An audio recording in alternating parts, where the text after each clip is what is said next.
you need to break out of your shell. To me, your shell is the image that other people have of you that you subconsciously try to uphold and stay to. So your social life doesn't change. So people don't like you. So you don't put your reputation at risk. Your reputation and your shell are the same things, how people view you. Now, I know as humans, we naturally want to be liked by people. We naturally want to be validated. We want to be accepted. But you having your shell is limiting you. It's limiting you from new opportunities and it's just keeping you down. Personally, let's get a little personal here. I have had a shell. The way I was raised to be not confrontational to people, overly nice. Um, and yeah, it's taken a long time for me to realize that I was in this shell that is me being an overly nice person that I have to break out of if I want to, you know, do certain things with my life. So, yeah, um, break out of your shell. And a lot of reasons for people having these shells is a lack of self-love because when you're in these shells, when you're in your shell,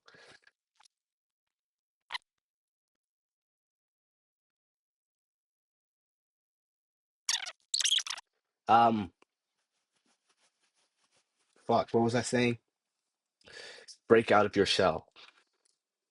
Uh, yeah, you got to break out of your shell because your shell is limiting you from doing everything. Your reputation,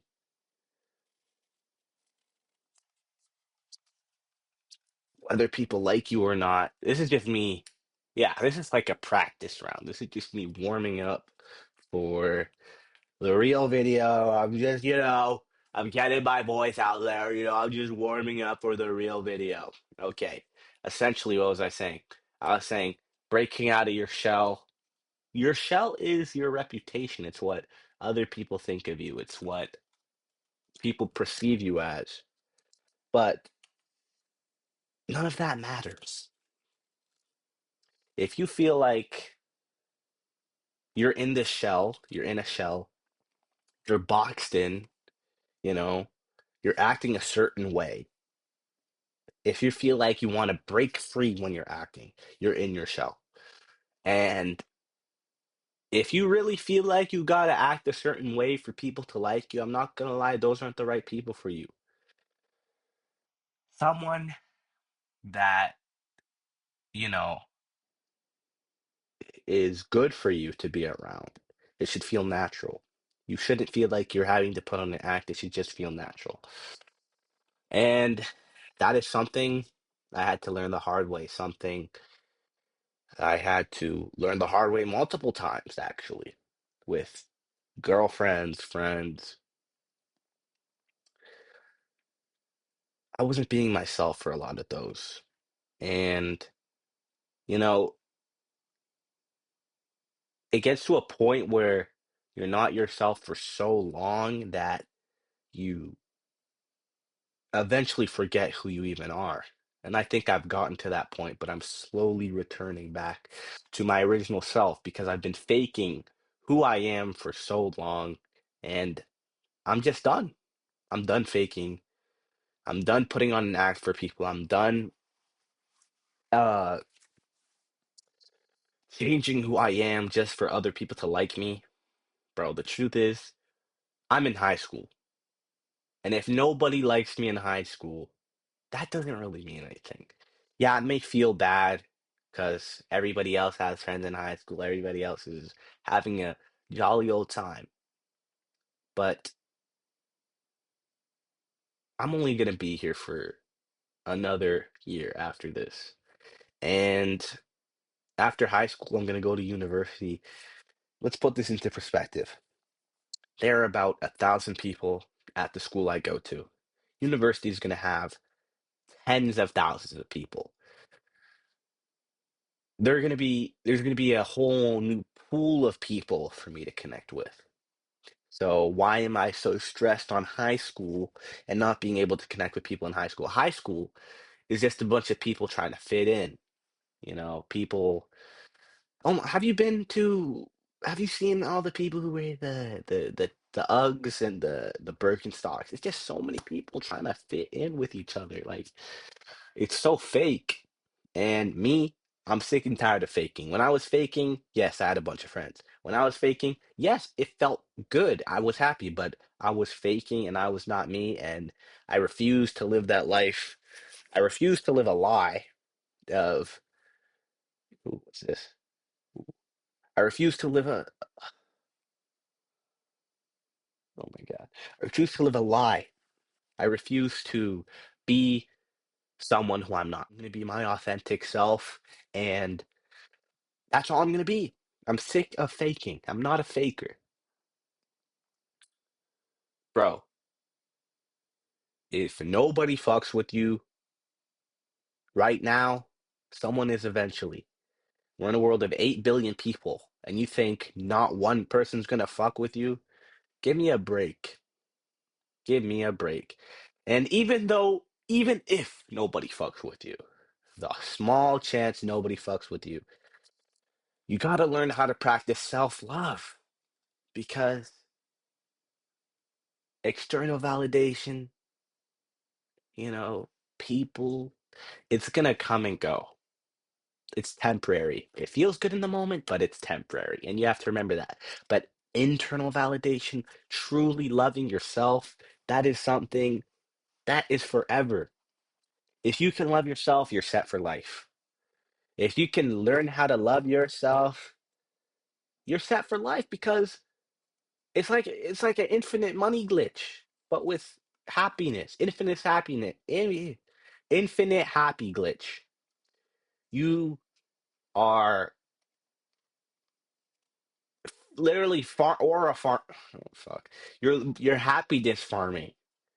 You're farming happiness from within. You're just farming that shit. You're just farming happiness from you. You're farming that happiness. And that's beautiful. That's a beautiful thing. You being self-sufficient, not needing anybody else to like you to feel happy. That's beautiful. That is a beautiful thing. And I think we should all strive to do that as people. The infinite happiness glitch.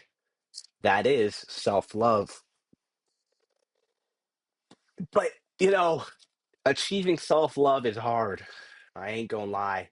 It's a hard thing to do, but it is possible. And I think the first step you can take to achieving self-love is knowing yourself, knowing your strengths, your weaknesses, what you like, and what you dislike.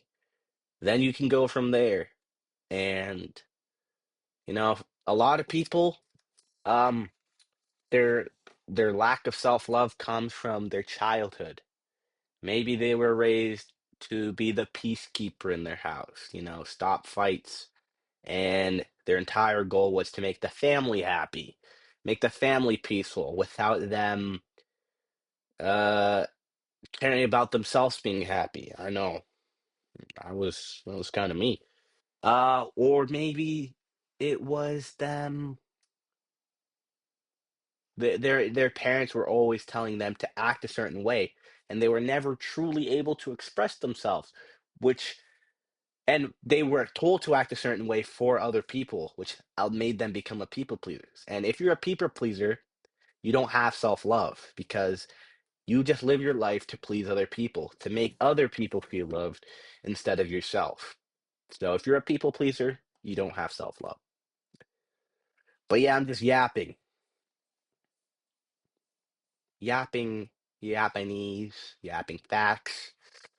That's just what I do. I just yap facts, though. I was trying to make a nice, sophisticated, edited video today, but that didn't really work out. I just want to yap today. But yeah, don't be afraid to be yourself. You should love yourself because you are all you have in this world, truly. In this world, all you have is yourself. You are the only person who is actually gonna stick, who can, when it gets real, you're the only person you got. Everybody else has a chance of leaving you, except for you. And I promise you, bro or sis, if you're a female watching this video, that it may feel like right now everybody hates you. It may feel like you have no friends. It may feel like, you know, a tough time. But I promise you, like, life keeps going on. You keep meeting new people, and eventually you'll find people who fuck with you and people you fuck with.